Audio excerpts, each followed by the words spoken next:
बिस्मिल्लाहिर्रहमानिर्रहीम अस्सलाम वालेकुम। आज हमारे साथ डॉक्टर अहमद अजहर हैं। डॉक्टर अहमद अजहर इस वक्त डायरेक्टर हैं फिजियोथेरेपी कम्प्लेक्स के सऊदी अरब रियाद में। अहमद भाई, जो एक बहुत आजकल हॉट टॉपिक चल रहा है कि डीपीटी के बेस पर जो लाइसेंस पास करते हैं उनको टेक्नीशियन रैंक मिल रहा है सऊदी अरब की जानिब से, हम्म, और जो एमएस की बेस पर अप्लाई करते हैं उसमें स्पेशलिस्ट का रैंक मिलता है।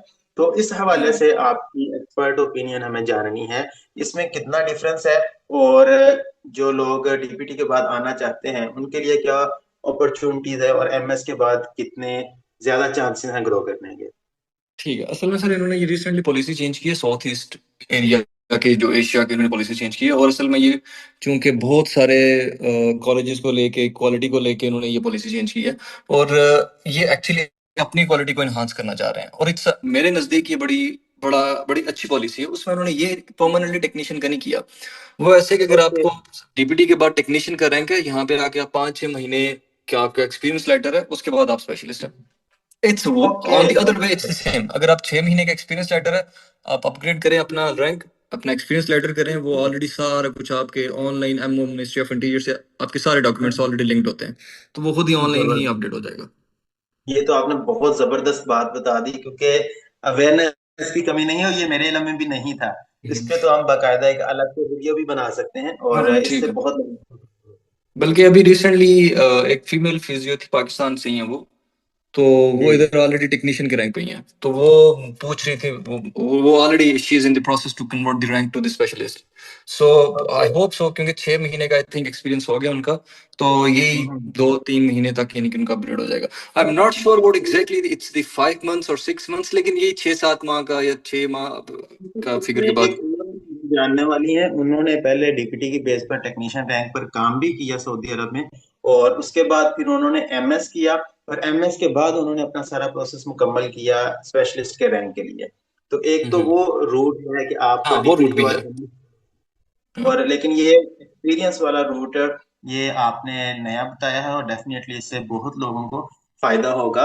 और अहमद भाई, बहुत जबरदस्त आपसे हमें इंफॉर्मेशन मिल रही है। और एक सबसे बड़ा सवाल जो हर फिजियो से पूछा जाता है, और खास तौर पर जब हम गल्फ के हवाले से अवेयरनेस देते हैं, तो लोग सबसे ज्यादा कमेंट में पूछते हैं जी सैलरी कितनी है।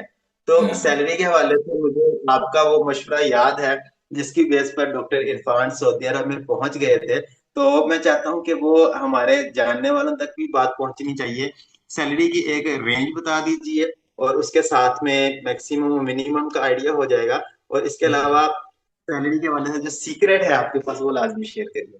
सर देखें, मैं यहाँ पे जितने भी अभी तक मेरी बात हुई ना लोगों से, उनमें ने एक बात की है। मैंने कहा देखें सर, हम लोग देखते हैं कि मुझे 10,000 रियाल तनख्वाह मिलेगी तो मैं जाऊंगा, या मुझे 5 मिलेगी ये जाऊंगा, ये 7 मिलेगी तो जाऊंगा। यहाँ पे अभी तक मैंने जो चीज नोट की है, सिर्फ एक चीज, बड़ा चैलेंज सिर्फ एक है, वो है फील्ड में एंट्री। अगर आप सही है। फील्ड में एक दफा एंटर हो गए ना, उसके बाद आपके लिए you have lot of opportunities. आपको अरबिक आ गई है, आपने फील्ड में एंट्री मार ली है, और आपके यहाँ पे गल्फ में कुछ 6-7 महीने का एक्सपीरियंस आ गया, आपके पास बहुत अपॉर्चुनिटीज हैं। स्टार्टिंग में सर आपको शायद सैलरी 3500, 4000 रियाल, 5000 रियाल, अगर आप इफ इट्स टेक्नीशियन रैंक, तो वो 4000 रियाल तक आपकी होती है। अगर आप स्पेशलिस्ट हैं तो वो 5, 6, 6, 7। वो कहते हैं जिना गुड़ पाओ उना उना मीठा। तो वो समटाइम्स 10,000 रियाल, अगर आप बहुत अच्छे आपके स्किल्स हैं, तो 7,000, 8,000। लेकिन अगर मैं इसको रेंज फिट करूं, तो it starts from 3,000 up till 7 to 8,000 in the start. Start की बात ओके। कर रहा हूँ। और अगर टेक्नीशियन की जो सैलरी रेंज है, वो तकरीबन अगेन 3,000 to 5,000। ओके। टेक्नीशियन की पहले जो 5-6 माह की बात कर रहा हूँ। उसके बाद लेकिन देखें, सिर्फ सोर्स ऑफ अर्निंग ये नहीं होता। सोर्स ऑफ अर्निंग और भी बहुत होते हैं। ठीक है, हम तो पाकिस्तान में रह के, तो हम सुबह से लेकर रात तक, यकीन करें, जब वो टाइम सोचता हूँ तो हम तो कहते हैं कि यार हम तो बड़े मेहनती लोग थे, सुबह से लेकर मैं रात 12 बजे पहले, तक। जी जी, मैं यहाँ जी पर जी। कल एक डॉक्यूमेंट कर रहा था, तो उन्होंने मुझसे पूछा कि आप पाकिस्तान में इतना जबरदस्त एक सेटअप पर थे, तो आपने क्यों मूव किया। मैंने कहा कि ओमान में मुझे 4 घंटे सुबह काम करना पड़ता है, उसके बाद 5 घंटे की रेस्ट है, और फिर शाम को 4 घंटे काम करना है, और ये हाँ 8 घंटे पाकिस्तान के 18 घंटों से ज्यादा मुझे बेनिफिट दे रहे हैं। ऐसे। तो वहां पर एक मशीन बनकर काम कर रहे होते हैं, तो यहाँ पर आपका क्वालिटी ऑफ लाइफ बहुत ज्यादा इंप्रूव हो जाता है, और आपका एक्सपोजर बहुत ज्यादा बनता है। आप इंटरनेशनली चीजों को देख रहे होते हैं, समझ रहे होते हैं, तो बहुत ज्यादा फायदा होता है। और आपके साथ भी गपशप में ये चीज भी रियलाइज हो रही है कि आपको कंफर्ट जोन को जरूर छोड़ना है। जब आप अपने True. कंफर्ट जोन को छोड़ेंगे तब कामयाबी आपका मुकद्दर जरूर बनेगी। बस अहमद भाई, सर मीटिंग मैं को हम आपको एक एंड बात कर। बताऊं, मैं आपको ना एक बात बताता हूँ। देखें, मेरे इस प्रोजेक्ट में यकीन करें तकरीबन 1 साल से 1.5 साल तक एवरीथिंग वाज इन एयर। सब कुछ ओके। हवा में था, सब कुछ हवा हाँ में था। हाँ। लेकिन जी। आपकी प्लानिंग इतनी स्ट्रांग होनी चाहिए कि हम्म। कोई और वो एग्जीक्यूशन के अलावा कोई और ऑप्शन ही ना हो। जबरदस्त जबरदस्त। यकीन करें, मोस्टली लोगों में मैं जो मसला देखे ना, आप इरफान भाई हाँ। माशाल्लाह 8 माह की मेहनत के बाद देखें उनका हो गया। आप बिल्कुल। देखें, आप 7-8 माह लगे हो गया। लोग मेजोरिटी जो मैं जानता हूँ ना, मैं अपने एक्सपीरियंस बता रहा हूँ, और बहुत सारे लोग सवाल करते हैं, क्योंकि मैं ये अपने सर्वे से बता रहा हूँ। जी जी। लोग थक जाते हैं 25 दिन बाद, हाँ। 1 माह बाद, 2 माह बाद, 3 माह बाद थक के कहते हैं जी बस हमारी बात से। तो मुझसे क्या जाता बहुत है। से लोग हैं अहमद भाई की, उनके पास एससीपीसी भी है। उन्होंने एससीपीसी की बेस पर डीएचए का लाइसेंस ले लिया। अब डीएचए का हम्म। लाइसेंस भी है, अब वो उसको कन्वर्ट कर रहे हैं सऊदी अरब के लिए, ओमान के लिए। लेकिन उनके पास एक स्पेसिफिक डायरेक्शन नहीं है, और वो जिधर की बात सुनी उधर लग पड़ते हैं। आपने एक फिक्स माइंडसेट बनाना है कि हाँ, यहाँ पर पहुंचना है। तो उसके लिए आप पूरी कोशिश करिए। जब इंसान अपनी पूरी कोशिश करता है तो फिर कुदरत भी साथ देती है कोई और शक चीजें नहीं है, आसान। कोई शक नहीं है। वो सर आप इस किस्म के जिद्दी हो कि आपका एनवायरनमेंट मजबूर हो जाए कि इसकी बात मानो। जबरदस्त यकीन करें। जबरदस्त। तो वो सर चैलेंजेस हैं, बहुत सारे चैलेंजेस होते हैं, लेकिन जहाँ पे बात ये सोचनी है कि कौन सा मसला है, कौन सा चैलेंज है जो वर्थी है। जिंदगी में तो हम्म हर इंसान की जिंदगी में चैलेंजेस हैं, हर हर किस्म का चैलेंज है। तो आपने देखना है कि इंपॉर्टेंट चैलेंज कौन सा है जिसको मैंने एड्रेस करना है। हाँ हाँ। चलें, जबरदस्त अहमद भाई, आपने बहुत ज्यादा मुफीद बातें बताई हैं, और आपकी पहली वीडियोस भी हमारे चैनल पर मौजूद हैं, उससे बहुत से लोगों को फायदा हो रहा है।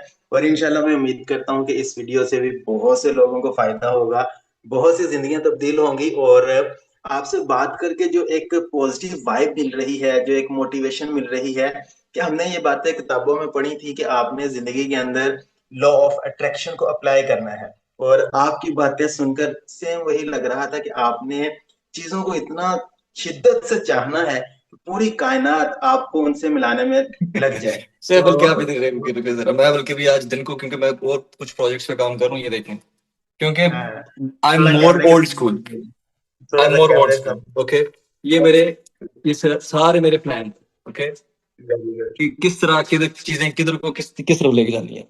तो जब तक आप हाँ। प्रॉपरली उनको तहलीक नहीं करते ना कि आप क्या चाह रहे हैं जिंदगी में, तो यस बगैर यस। रेस, आप अपने रेस का हदफ सेट करें कि ये मेरा हदफ सही है, बात। उसको मैंने टच करना है, तो फिर आप आगे बढ़ें। सही बात है। इंसान के अंदर अल्लाह ताला ने इतना पोटेंशियल रखा है कि हम उसको एक्सप्लोर करने लग जाए ना, तो हम वाकई दुनिया फतह कर सकते हैं। बिल्कुल और ऐसे ही है। अहमद भाई, मैं यहाँ पर ये एक्सपीरियंस शेयर करना चाहूंगा कि गल्फ में आपसे बात हुई, अहमद भाई, इरफान भाई से बात हुई, और मैं खुद भी यहाँ पर एक्सपीरियंस कर रहा हूँ कि इन लोगों को हल्का सा इशू होता है, और जब हम इनको ट्रीट करते हैं तो ये हमारे वाकई फैन हो जाते हैं। कोई शक इन नहीं है। लोगों ने पहले बहुत सी वल्लाही जगहों से वल्लाही, you're so true, exactly exactly. वो कहते हैं कहते कि हैं यार ये क्या जादू कर दिया इसने। Pakistani number one. और जब वो इस तरह के कॉम्प्लीमेंट्स सुनने को मिलते हैं ना, तो वो वाकई ये एहसास होता है कि हमने पाकिस्तान में कुछ ना कुछ स्किल जरूर हासिल की है। हाँ, तो हमारे फिजियोस खुद को अंडर एस्टिमेट कर रहे होते हैं। फिर मैं आपको एक और बात तो बताता हूँ जहाँ पे मुझे एक और चीज बड़ी अच्छी लगी है। पाकिस्तान में तो फिजियो की कदर ही नहीं है, ये तो मुझे इधर आके पता चला। मुझे अभी आज दिन को ऑर्थोपेडिक की कॉल आई हुई थी, मैं यहाँ पे फटा डाल देता हूँ और तो सर्जन के साथ डाल देता हूँ, वो मतलब यहाँ पे यू आर स्पेशलिस्ट, आप एक सही हाँ, हैं। जब सही आप बात है। स्पेशलिस्ट हैं तो कोई, आप अपनी डोमेन में एक्सपर्ट हैं, दूसरा अपनी डोमेन में एक्सपर्ट है, और रिस्पेक्ट बिल्कुल। का लेवल सेम है। ये नहीं है कि हाँ। तुम क्या हो तो मैं लूंगा डिसीजन, तुम मतलब यहाँ पे ये बड़ा अच्छा है। और ओमान में भी ये मुझे लगता है ये सिर्फ पाकिस्तान में ही ऐसा है या बाकी रेस्ट ऑफ वर्ल्ड में ऐसा नहीं है। आपको सही बड़ा बात एक बड़ा रेप्यूटेबल प्लेस दी जाती है। है। वाकई ये चीजें एक इंसान को बताती हैं कि हमारी फील्ड कितनी वर्थ वाली है, और कोई शक नहीं। हमने खुद को अंडर एस्टिमेट किया होता है। और मैं देखने वालों को ये जरूर कहना चाहूँ कि आपके पास स्किल है, आपके पास डिग्री है।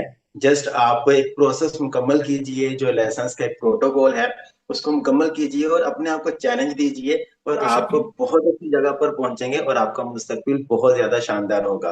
अहमद बिल्कुल भाई, ऐसे आपके ही। टाइम का बहुत बहुत शुक्रिया। आपने बहुत सी राज की बातें बताई, बहुत सी हमें मोटिवेशन मिली। बहुत अच्छा लगा आपसे बात करके, और इंशाल्लाह फ्यूचर में भी हम इसी तरह इसको कंटिन्यू रखेंगे। और चलो। मैं उम्मीद करता हूँ कि हमारे देखने वालों को इस वीडियो से बहुत ज्यादा फायदा होगा। आप कोई बात पूछना चाहते हैं तो आप कमेंट्स में पूछ सकते हैं। अपना फीडबैक देना मत भूलिएगा। अपना और अपने प्यारों का बहुत सारा ख्याल रखें। तो हमें याद रखिएगा। अल्लाह हाफिज।